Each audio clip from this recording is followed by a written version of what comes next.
Será que os irmãos gêmeos podem ter um vínculo que desafia a explicação científica?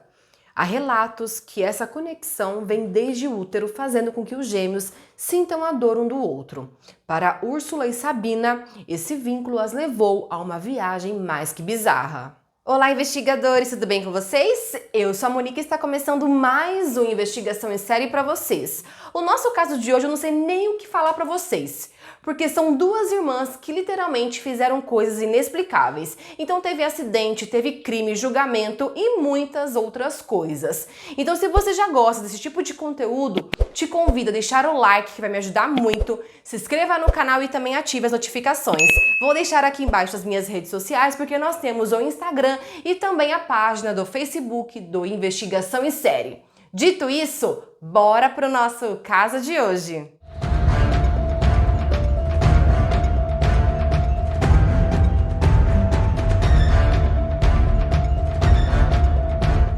Vamos primeiro conhecer a infância de Sabina Eriksson e da sua irmã gêmea Úrsula. Elas nasceram em 3 de novembro de 1967 na Suécia. Elas também têm uma irmã chamada Mona e um irmão chamado Björn, ambos mais velhos que elas. Durante a infância das meninas, a família passou por grandes dificuldades e era uma situação muito precária. Já na juventude, na adolescência, eu não encontrei nenhum histórico de doença mental, nada desse tipo, mas as meninas elas eram jovens normais que tentavam buscar os seus objetivos. Em 2020, já adultas, a Úrsula foi morar nos Estados Unidos e sua irmã Sabina na Irlanda, em County Cork, com seu marido e 2 filhos. Mas o que mais nos interessa é onde tudo começou, a desenrolar o caso, que foi quando a Úrsula decidiu viajar para visitar sua irmã na Irlanda. No dia 16 de maio de 2008, as duas viajaram para a Inglaterra, só que elas não avisaram ninguém. Simplesmente elas pegaram as suas coisas e foram. As duas pegaram uma balsa e chegaram a Liverpool às 8h30 da manhã. Assim que chegaram, elas foram diretamente para a delegacia, onde Sabina estava preocupada com a segurança de seus filhos na Irlanda, já que aparentemente ela e seu marido brigaram na noite anterior. A polícia de Liverpool entrou em contato com os policiais de Dublin e prometeram acompanhar a denúncia. Já por volta das 11h30 da manhã, elas embarcaram em um ônibus da National Express com destino a Londres. Mas as irmãs estavam apresentando um comportamento muito esquisito, por exemplo. Elas simplesmente não deixavam que ninguém visse as malas delas e também elas ficavam agarradas a essas malas o tempo inteiro. Muito esquisito isso, não? E por causa disso tudo, o motorista, à 1h da tarde, fez uma pausa, ele fez uma parada não programada em um posto de gasolina e ele não queria deixar a Sabina e a Úrsula voltarem para o ônibus. Como elas ficaram presas no posto de gasolina, o comportamento das duas ficaram muito esquisito e daí chamou a atenção do gerente e automaticamente ele chamou a polícia com medo que elas tivessem na mala drogas, armas ou então até bomba. Mais tarde, os policiais descobriram que elas estavam carregando na mala telefones celulares, passaportes e também laptops. Como a polícia conversou com as gêmeas, acharam elas inofensivas e logo em seguida eles foram embora. E os policiais, antes de saírem, deixou o telefone da empresa de ônibus com elas para que as duas entrassem em contato e pegassem o próximo ônibus com destino a Londres, só que não foram isso que elas fizeram. Elas foram andando a pé. Nossa, eu achei isso muito assim esquisito, né? Sabina e Úrsula foram vistas vagando pelo canteiro que divide as pistas na rodovia M6. Os motoristas que passaram pela rodovia e viram a cena entraram em contato com a polícia rodoviária. As irmãs atravessaram a rodovia, gerando um caos absurdo no trânsito e sofrendo ferimentos leves. Logo em seguida, os policiais chegaram ao local ao lado de uma equipe de filmagem de um programa de TV. Essa equipe estava gravando um episódio sobre o trabalho desses policiais e com certeza eles não esperavam gravar o que aconteceu depois. Os policiais se aproximaram para conversar com as gêmeas e tentarem descobrir o que estava acontecendo. De repente, a Úrsula correu para o meio dos carros e foi atropelada por um caminhão que estava a 90 km por hora. Segundos depois, Sabina fez a mesma coisa, correu para a rodovia e foi atropelada por um carro que estava a mais de 100 km por hora. As duas irmãs ficaram feridas e o pânico se instalou ao redor delas. As pernas da Úrsula foram esmagadas enquanto Sabina passou 15 minutos desacordada. Ambas as irmãs resistiram a receber ajuda. A Úrsula cuspiu e arranhou os paramédicos e gritou para um policial dizendo: "Eu te reconheço, eu sei que você não é real." Quando Sabina recobrou a consciência, ela começou a agir da mesma forma que Úrsula e começou a gritar diversos insultos tanto para os paramédicos quanto para os policiais. Ela também gritou: "Eles vão roubar seus órgãos." Apesar de ter acabado de ser atropelada, Sabina de repente exibiu uma força sobre-humana. Se levantou e deu um soco em um policial que tentou segurá-la. Ela então correu de volta para o meio da rodovia. Dessa vez ela não foi atropelada por nenhum carro e com a ajuda de vários cidadãos comuns que tinham parado seus carros, ela foi algemada e sedada. Precisaram de 6 homens para conter a Sabina. Segundo os policiais e os paramédicos, seria muito raro alguém sobreviver a um atropelamento de um caminhão do porte que atropelou Úrsula, ou a um atropelamento por qualquer carro que estivesse na velocidade do carro que atropelou Sabina. E as duas sobreviveram, estavam conscientes, brigando, e Sabina ainda se levantou e correu de novo depois. Por causa dos seus comportamentos, um pacto suicida ou uso de drogas foi rapidamente suspeitado pelos policiais. Depois do incidente, a polícia encontrou diversos celulares quebrados no meio das pistas. Eram celulares que elas carregavam nas mochilas. Úrsula, com as pernas esmagadas pelo caminhão, foi levada de helicóptero para um hospital.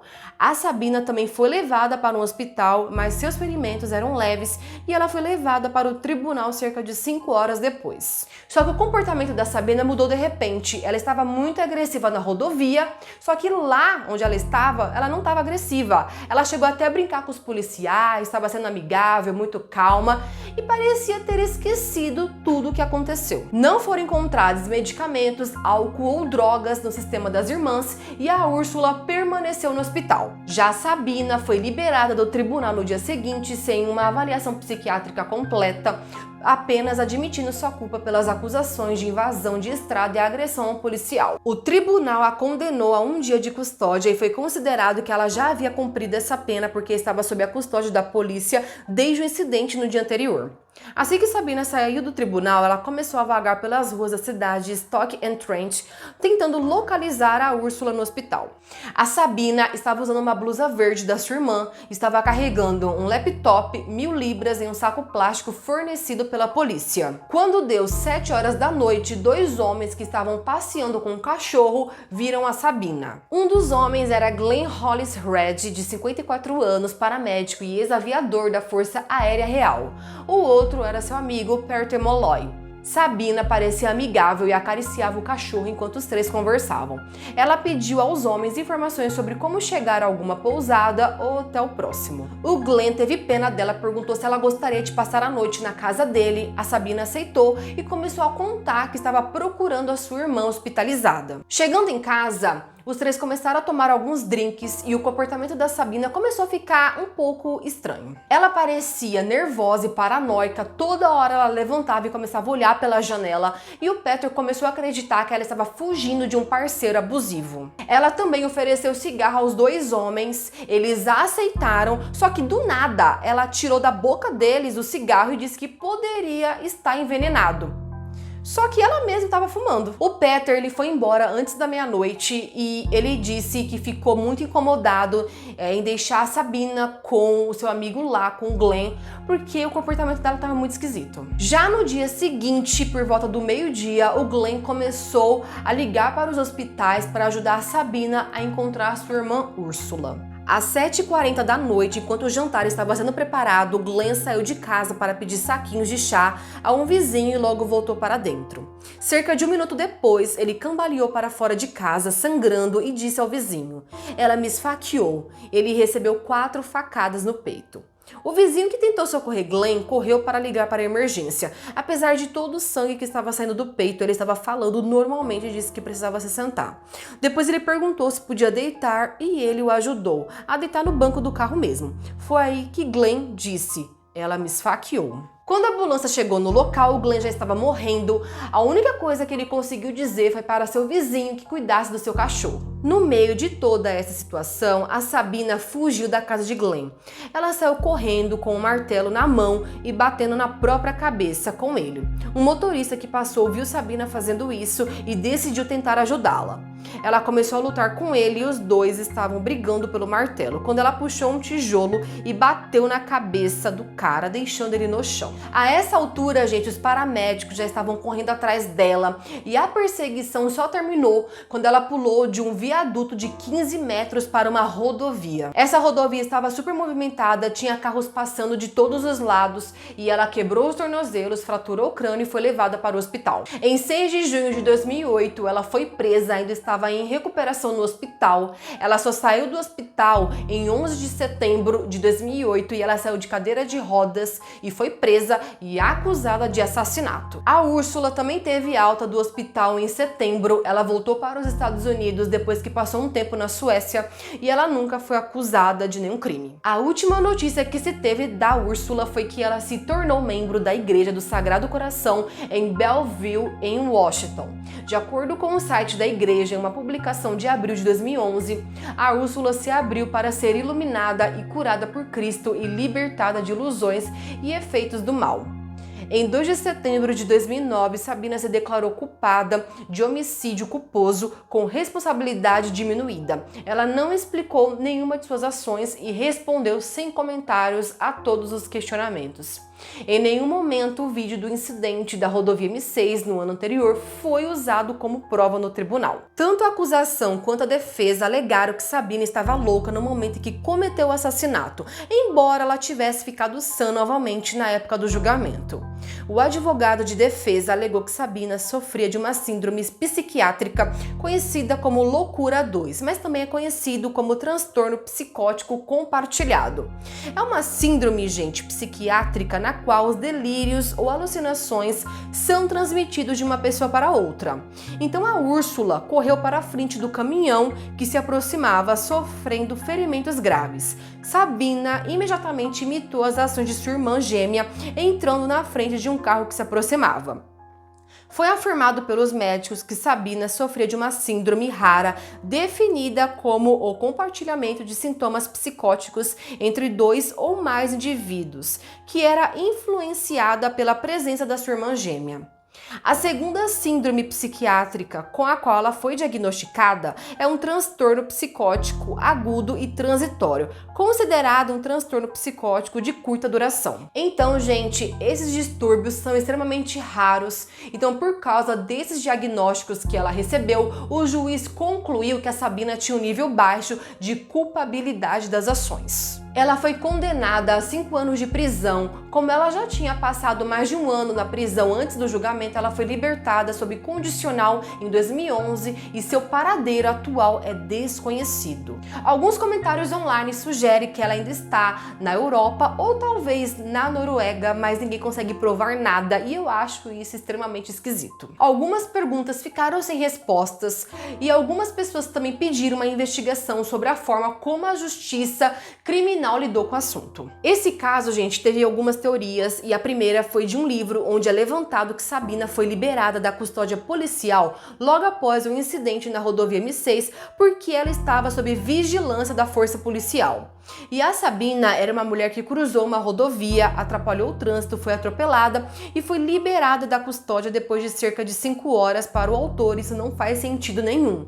Também é citado que os ferimentos de Glenn foram causados por 2 facas diferentes. Além disso, a falta de ferimentos nos braços, que indicaria uma tentativa de defesa, sugere que ele foi segurado. A família de Glenn apoia essa teoria de que Sabina não agiu sozinha. A segunda teoria é de um projeto MKUltra, que foi o nome dado a um programa clandestino e ilegal de experiências em seres humanos criado pela CIA. Esse projeto começou no início dos anos de 1950 e continuou até pelo menos o fim dos anos 60. Há pesquisadores que afirmam que o programa provavelmente foi apenas interrompido ou escondido, tendo prosseguido clandestinamente. Foi descoberto que o programa foi usado para aperfeiçoar técnicas de interrogatório através de torturas, para criar outras personalidades para as missões de espionagem que utilizavam agentes infiltrados e para experimentar drogas em indivíduos que se voluntariavam ou que eram forçados. A ideia por trás dessa prática era colocar a mente em um estado de choque, onde ela poderia então ser reprogramada.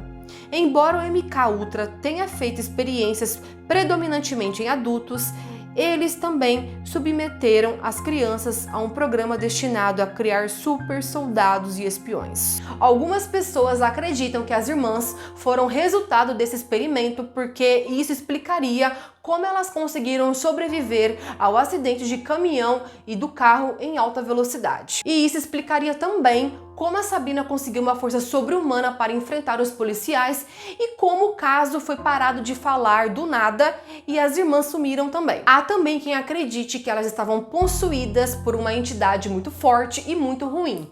Só que não há prova sobre isso. E a última teoria é de que as irmãs poderiam ter fugido do parceiro abusivo de Sabina, só que isso não explicaria por que ela deixou os filhos dela com ele e também não explicaria a maluquice que aconteceu na rodovia e o assassinato do Glenn. E a gente sabe muito bem que depois de ter chegado na Inglaterra com a Úrsula, a Sabina estava muito preocupada com seus filhos, tanto que ela entrou em contato com a polícia para que eles investigassem se estava tudo bem com seus filhos. Já o irmão mais velho das irmãs deu uma entrevista dizendo que elas estavam sendo perseguidas por lunáticos, que elas foram forçadas a fugir e correr para a autoestrada. Gente, particularmente esse caso eu achei muito esquisito. Tem muitas perguntas sem resposta, como por exemplo, por que elas deixaram a Irlanda? Como que elas conseguiram sobreviver ao atropelamento? Por que na mala delas só tinha telefones celulares e laptops? Então, pra mim, é muito esquisito. Mas e aí, o que vocês acham? É isso aí, investigadores. Esse foi mais o caso de hoje. Eu espero que vocês tenham gostado. Deixa aqui nos comentários o que vocês acharam desse caso, se ele é realmente muito intrigante, muito bizarro. Não se esqueça de deixar o like e de se inscrever no canal. Vamos se ver, então, no próximo vídeo. Até mais, investigadores!